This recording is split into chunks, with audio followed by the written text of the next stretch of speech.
for our circumstances? Or can we thank Him for the strength given to face those trials? And for the blessings that come if we endure them?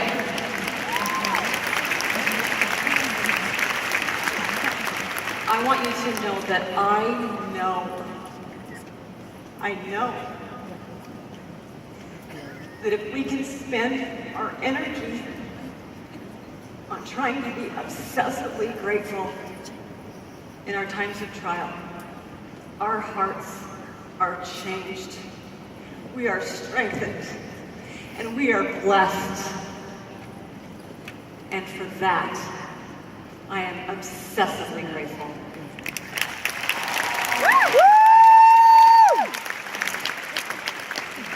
Okay, are you ready for my Staskin's final wish for you tonight?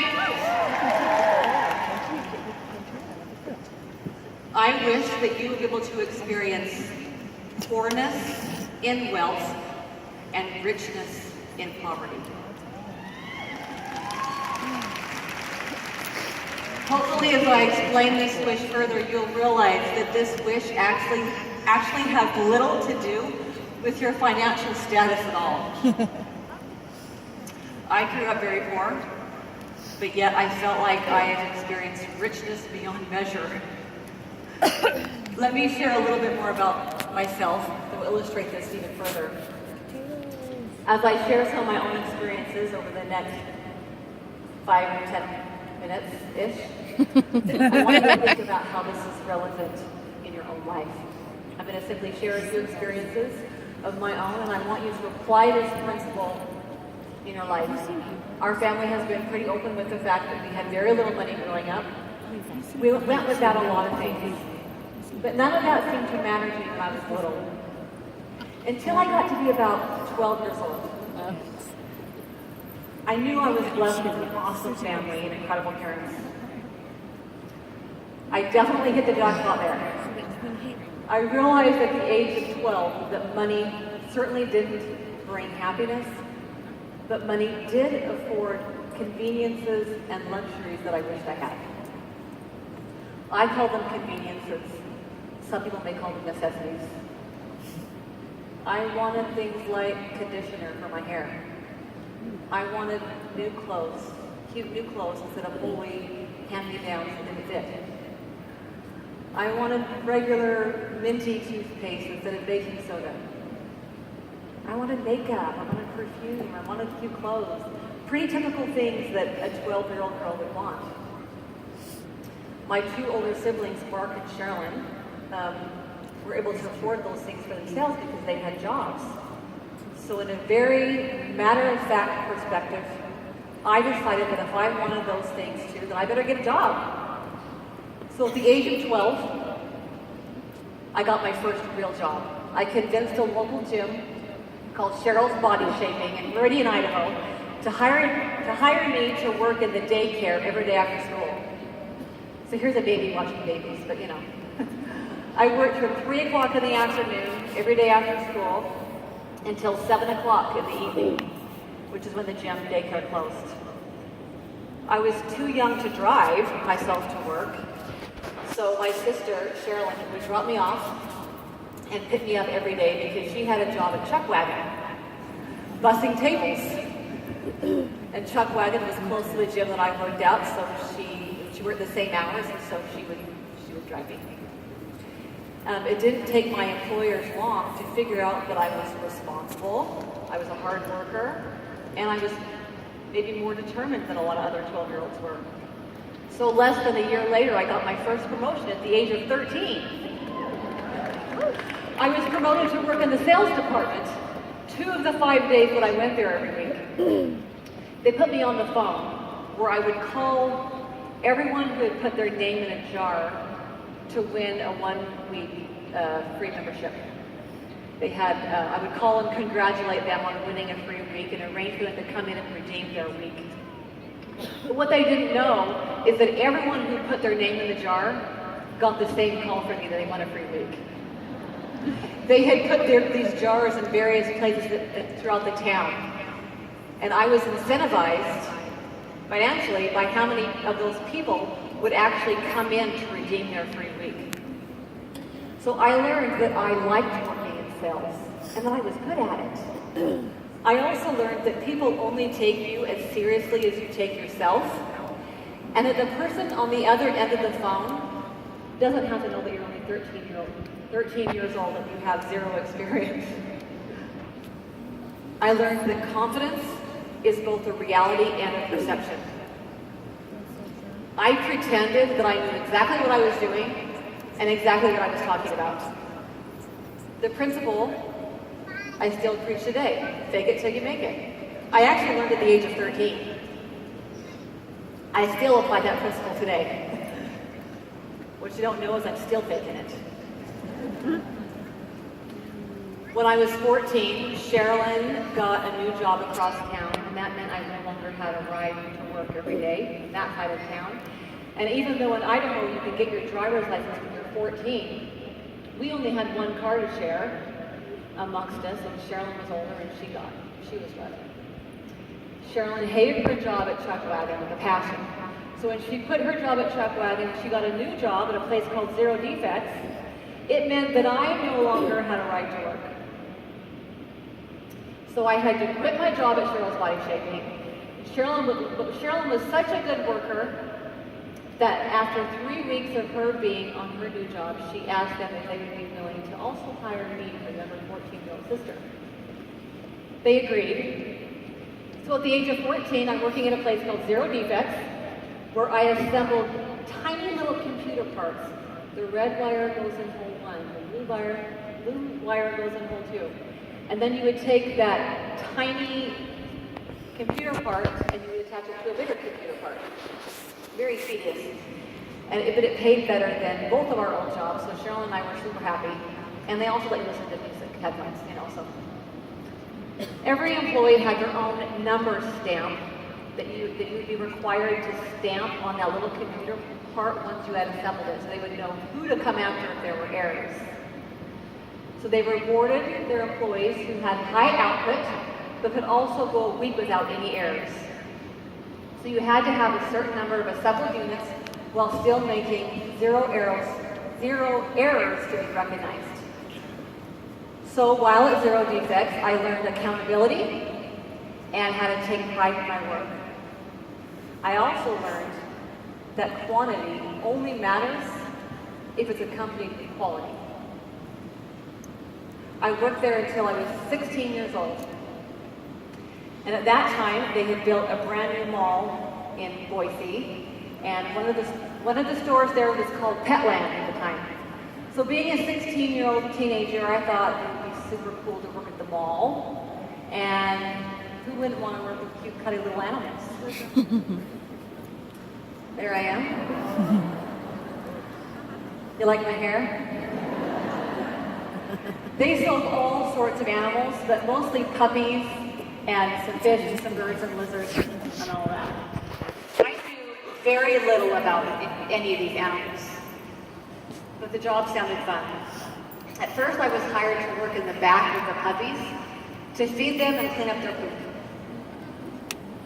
If a puppy pooped, it was my job to clean it up immediately. I was the official pooper cleaner-upper. I learned that it is possible to become desensitized to the smell of poop. However, unfortunately, the pet landowners soon realized I had the personality to be on the sales floor, selling the puppies instead of cleaning up their poop. So not too long after I started my new job, at the age of 16, I was promoted to the sales floor. I was happy about that change. Now, of course, with all sales jobs, you are compensated only by how well you sell. The more you sell, the more money you make. Simple as that. I had already learned that from my previous job at Cheryl's Body Shaping. Now, I knew absolutely nothing about dog breeds. These were all purebred AKC registered puppies. And bi-monthly, they would recognize the top salesman with an additional $50 bonus to be added to your paycheck. I wanted that extra $50. And I remember talking to my dad about this $50 sales incentive the time, my dad was selling windows, and he's always been an incredible, great salesman. He said to me, Melanie, if you want to do well in sales, you need to appear as you're a product expert. But also, even more important than that, is you need to learn everything you can about your customer. He said if you can figure out how to fill a need in their life with the product that you're selling, then you can make the sale. So I took his advice to heart. Okay, so in this case, the product was a puppy. And there's hundreds of different potential dog breeds that would come through the store, each with a different fact that I needed to become an expert on. German Shepherds, Retrievers, Bulldogs, Beagles, Yorkshire Terriers, Poodles, Boxers, Siberian Huskies, Dachshunds, Great Danes, Shih Tzus, Pomeranians, Boston Terriers, Shetland Sheepdogs, Mastiffs, Chihuahuas, Cocker Spaniels, Malteses, Pugs, Collies, Basset Hounds. I started reading books and studying the charts that would come through with these puppies when they arrived. Things like how big they were when they were full grown, their training tendencies, their temperament, how they were with kids.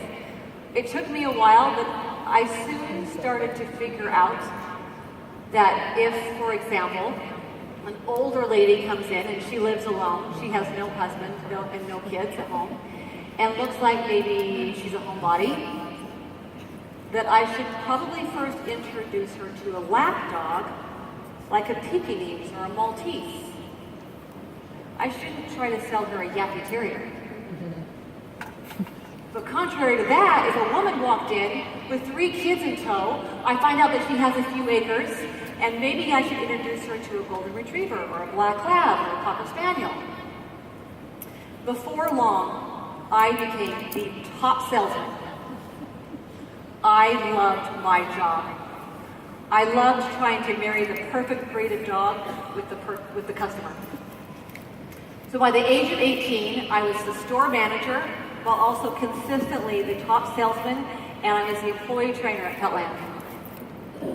I got great experience there. I learned how to manage people. I learned how to reconcile the cash register at the end of the day. I learned how to sell by fulfilling a need and knowing both my product and my customers' needs. I worked there all through the rest of my high school years, through my senior year. While I was in high school, I took several computer classes, and so after I graduated, I wanted to try to get a secretarial job for the summer before I left for college that fall. I had learned of a job at the Idaho State Department of Education department, and they were looking to hire a department secretary. And I knew it was a long shot. I mean, I had 0 actual work experience being a secretary, but I was relentless in my pursuit for this job. So they took a chance on me. I bought a whole new professional wardrobe, and it was my first taste of the corporate world. I worked there the entire summer after I graduated from high school. And by this time, I was so excited to get out on my own and to go to college. I had saved enough money to cover all my own college expenses that my government Pell Grant wouldn't cover. Being as poor as we were, I qualified for the maximum amount. But the car I was driving while living at home, my parents wouldn't let me take to college because I had to leave at home with my younger sister, Shauna. So I went to college without a car. And at the beginning of my first year of college, my dad drove me the 6 hours to college at the beginning of the school year, and he dropped me off. He unloaded my stuff, and he said, "I love you, see you at Thanksgiving." I knew I would need a job while at college so that I could cover my monthly living expenses. So I looked for an on-campus job since I obviously didn't have a car. I was super fortunate to get hired on as a computer lab tech assistant in the library, where I would tutor other students in the computer lab. I loved that job. I worked in that computer lab for 2 years. I met lots of people, I made lots of friends, and I met lots of potential boyfriends with lots of requests to go out on dates. So I learned to accept every dinner date as possible so I could eat for free.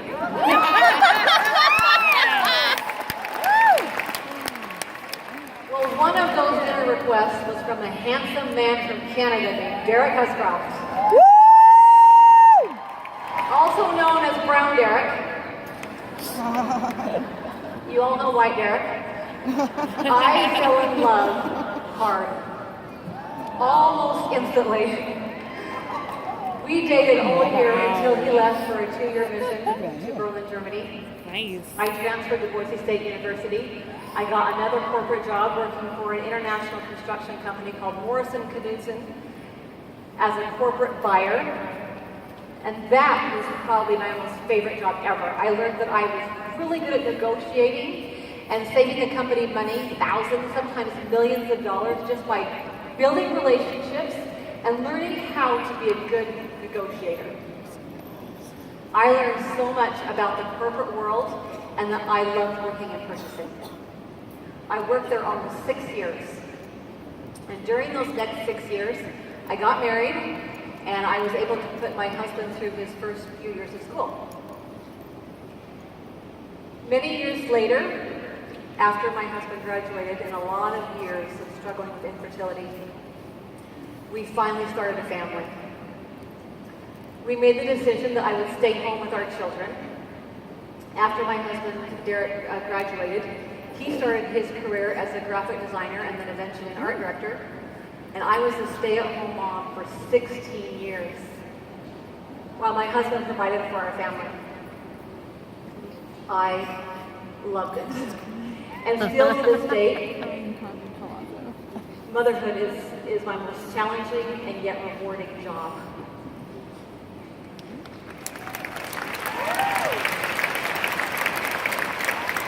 We moved around in our marriage from Idaho to Oregon, and then we ended up in Texas.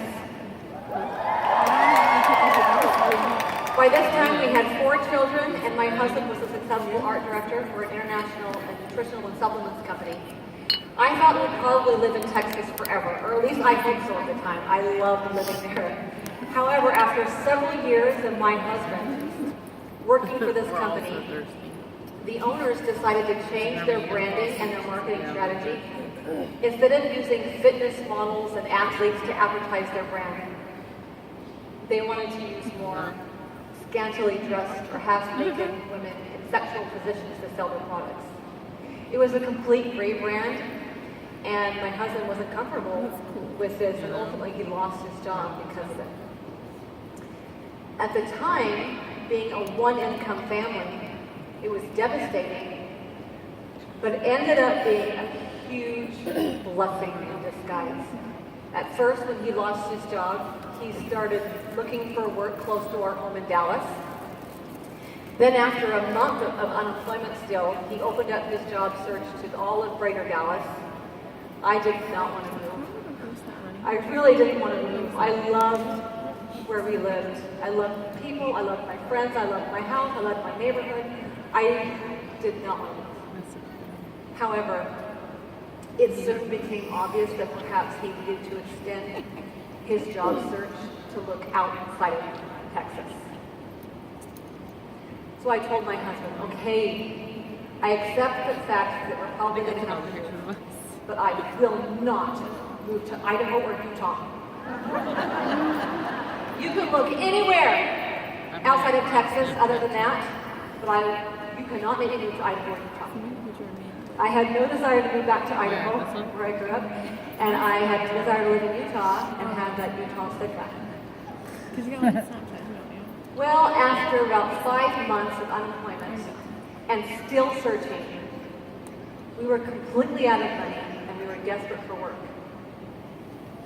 I'll never forget the day that I went to my husband and said, hey, fine. You can include Idaho and Utah in your job search. Needless to say, all in less than 3 weeks' time, we had a job in Utah, we had sold our house 2 days after we listed, and we were packing to move to Utah. It all happened so fast, and I knew that for whatever reason, God wanted my family in Utah. I couldn't deny it. During that time, my family received an acceleration of a huge abundance of blessings that happened in hyperdrive, that I could not deny the source, or that that is where my family was supposed to be. So in 2010, the Huscroffs moved to Utah. Fast forward less than a year or so, and then the other Derek in my life, White Derek, my brother, who was already living in Utah, he approaches me with an idea. An idea that he knew without a doubt that I would be passionate about. So in 2012, as my brother Derek and I are conceptualizing and creating the beginnings of a brand new direct sales company called Unique, I begin doing what I do best, and I very confidently fake it. I had no experience being a product developer. I had no experience being a business owner. I had no experience branding an international cosmetics company. I had no experience training thousands of other women to be successful in direct sales. Yet somehow along the way, I felt very qualified and capable of doing all of those things. Somewhere along the way, I realized that I wasn't really faking it wrong. I did have the experience after all.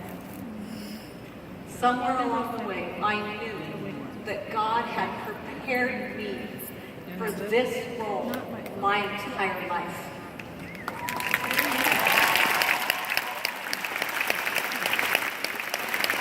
So with all of the experiences that I gained starting at the age of 12, I became head of sales, head of marketing, head of product development, and co-owner and co-founder of a brand new startup direct sales company called Unique.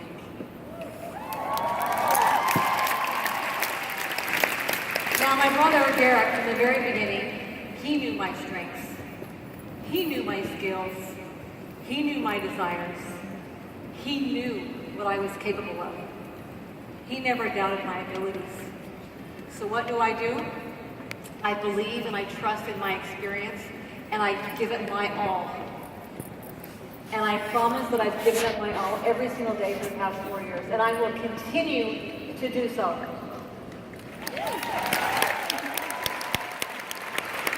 And because of this, and because of the prior 40 plus years of my life, I can honestly say that I truly have experienced richness beyond measure, poorness in wealth, and richness in poverty.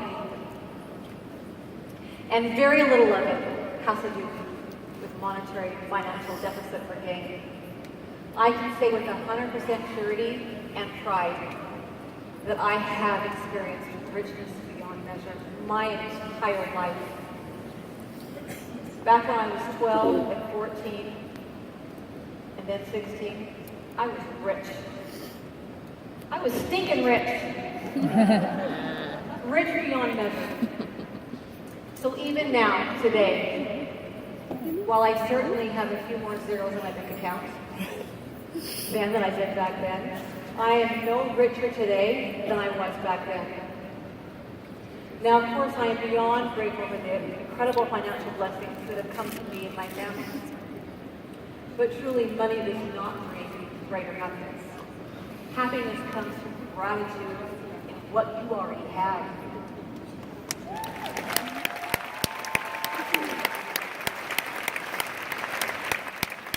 Happiness comes from learning from those nuggets of goodness that I referred to earlier today.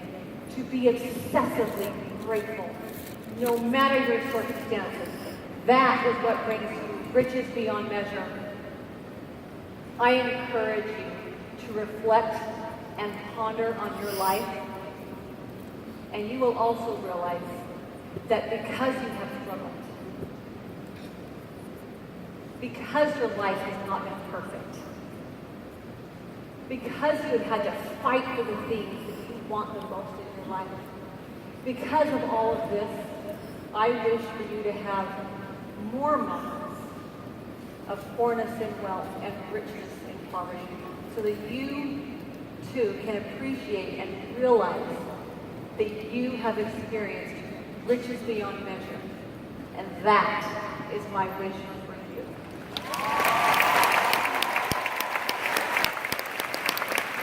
I want to leave you with one final thought in the form of a quote.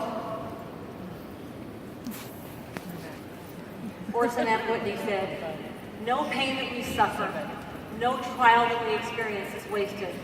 It ministers to our education, to the development of such qualities as patience, faith, fortitude, and humility. All that we suffer and all that we endure, especially when we endure it patiently, builds up our characters, purifies our hearts, expands our souls, and makes us more tender and charitable. And it is through sorrow and suffering, toil and tribulation that we gain the educations that we came here to acquire."